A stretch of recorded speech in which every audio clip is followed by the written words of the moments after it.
Hello, ഞാൻ normally പങ്കുവെക്കുന്ന വിശേഷങ്ങളിൽ നിന്ന് ഇന്നത്തെ ഈ വീഡിയോ കുറച്ചുകൂടെ ഇമോഷണലിയും മെൻ്റലിയും ഫിസിക്കലിയും ഒക്കെ എനിക്ക് ക്ലോസ് ടു ഹാർട്ടായിട്ടുള്ളൊരു വീഡിയോ ആണ് കേട്ടോ. മെയിൻലി ഞാൻ ഇത് നമ്മുടെ നാട്ടിലുണ്ടായിരുന്നപ്പോൾ എടുത്ത വീഡിയോ ആണ്.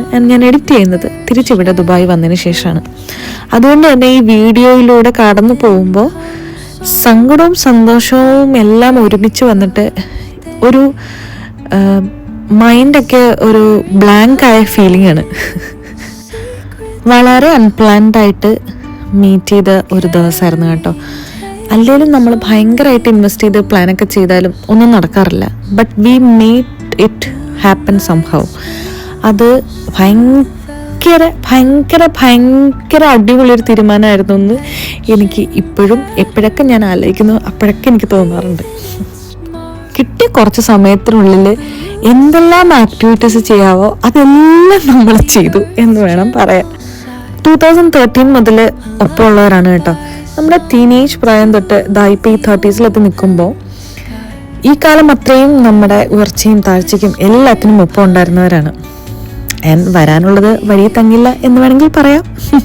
ബൈ ദ വേ, ഇതാണ് ജെല്ലോ ഷോട്ട്സ് അങ്ങനെയാണെന്ന് തോന്നുന്നു പറയണത്. ബട്ട് അടിപൊളി സാധനമായിരുന്നു കേട്ടോ. വീടിൻ്റെ അടുത്ത് തന്നെ ബീച്ച് ഉണ്ടെന്ന് പറഞ്ഞ് നമ്മളതാ നേരെ കൊണ്ടുപോയത് ഈ കായൽ തീരത്തേക്കാണ്. പിന്നെ മോശം പറയരുതല്ലോ, അടിപൊളി വ്യൂ ആയിരുന്നു. വൈകുന്നേരമായിരുന്നു നമ്മൾ പോയത്. ആ സമയത്ത് ചെറുതായിട്ടൊരു മഴയും നല്ല കാറ്റും നല്ല ക്ലൈമറ്റും അങ്ങനെ വേണ്ട നമുക്ക് എൻജോയ് ചെയ്യാൻ പറ്റുന്ന എല്ലാ ഘടകങ്ങളും ഉണ്ട്. നേച്ചർ ആൻഡ് അവർ ക്ലോസ് ഫ്രണ്ട്സ്. സ്കൂളിൽ നിന്ന് കോളേജിലേക്ക് വരുമ്പോഴേക്കും ഒരുപാട് ഇൻസെക്യൂരിറ്റീസ് ഉള്ള ഒരു കുട്ടിയായിരുന്നു കേട്ടോ ഞാൻ. അതിൽ നിന്ന് നമ്മൾ പതിയെ പതിയെയാണ് ഇവോൾവ് ആവുന്നത് അല്ലേ? അല്ലെങ്കിൽ നമ്മുടെ എക്സ്പീരിയൻസിലൂടെയാണ് നമുക്കതിൽ നിന്നൊക്കെ പുറത്ത് കിടക്കാൻ പറ്റുന്നത്. അപ്പം ഞാൻ പറഞ്ഞു വന്നത്, ആ ഒരു ഷെല്ല് ബ്രേക്ക് ചെയ്തത് ഇവരെ പോലുള്ള കുറച്ച് സുഹൃത്തുക്കൾ, വളരെ കുറച്ച് സുഹൃത്തുക്കൾ ലൈഫിലേക്ക് കടന്നു വന്നപ്പോഴാണ്. കുറച്ചു നേരം നമ്മൾ കായലിൻ്റെ തീരത്തൊക്കെ സ്പെൻഡ് ചെയ്തിട്ട് നമ്മൾ നേരെ അവിടെ അടുത്തുള്ളൊരു പാർക്കിലേക്കാണ് കേട്ടോ പോയത്. രാവിലെ മുതൽ നമ്മൾ കഷ്ടപ്പെട്ട് പഠിച്ച റീല് ഇനിയെങ്കിലും ഒന്ന് ഷൂട്ട് ചെയ്യണ്ടേ എന്ന് വിചാരിച്ച് നമ്മളത് ഷൂട്ട് ചെയ്യാനുള്ളൊരു തത്രപ്പാടിലാണ്. ബട്ട് സത്യാവസ്ഥ എന്താന്ന് പറഞ്ഞാൽ it never made it to the gram.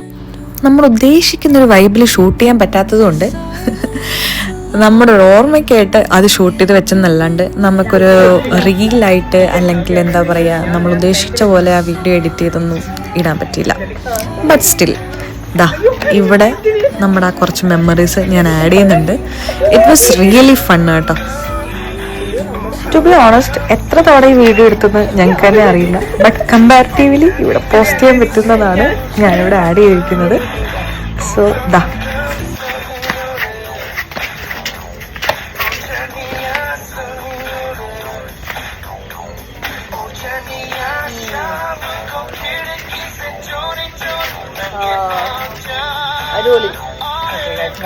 അങ്ങനെ സംഭവബലമായ ഞങ്ങളുടെ ന്യൂമറസ് അറ്റംപ്റ്റ്സിന് ശേഷം ക്ഷീണിച്ച് വരഞ്ഞ് ഒരു ഐസ്ക്രീമൊക്കെ കഴിച്ച് നമ്മൾ അവിടെ നിന്ന് ഇറങ്ങി.